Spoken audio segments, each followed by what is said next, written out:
పార్టీలు ఎన్ని కుట్రలు చేసినా వాటిని దాటుకుంటూ రుషికొండ భవన నిర్మాణాల ప్రాజెక్టు పూర్తి స్థాయి అనుమతులతో పూర్తి చేస్తామని అన్నారు మంత్రి అమర్నాథ్.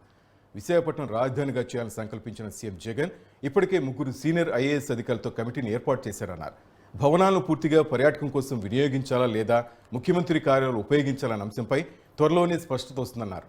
రుషికొండపై 9.88 ఎకరాలు టూరిజం ప్రాజెక్టు నిర్మించామని, పాత హరిత రిసార్ట్ ఉన్న ప్రాంతంలోనే నూతన భవనాలు నిర్మించామని చెప్పారు. విశాఖ నగరానికి తగ్గట్టుగా భవన నిర్మాణాలు అత్యంత సుందరంగా చేపట్టామని అన్నారు. అంతర్జాతీయ నాణ్యతా ప్రమాణాలతో నిర్మాణాలు జరిగాయని అమర్నాథ్ చెప్పారు.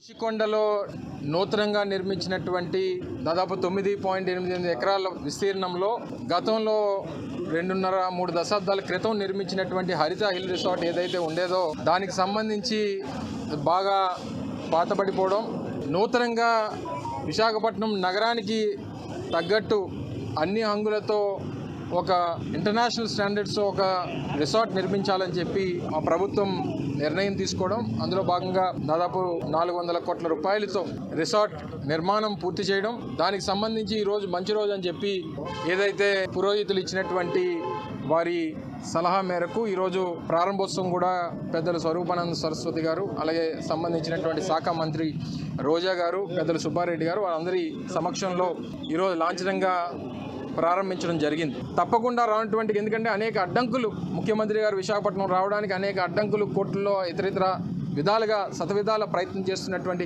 ప్రతిపక్షాలు చేస్తున్నటువంటి క్రమంలో తదుపరి నిర్ణయం అనేటువంటిది ప్రభుత్వం నిర్ణయం తీసుకుంటుంది అనేటువంటి విషయాన్ని తెలియజేసుకుంటూ పూర్తి స్థాయిలో నిర్మాణం ఇంకా కాస్త హంగులు చేయాల్సినటువంటి అవసరం, కొన్ని పూర్తి చేయాల్సినటువంటి అవసరం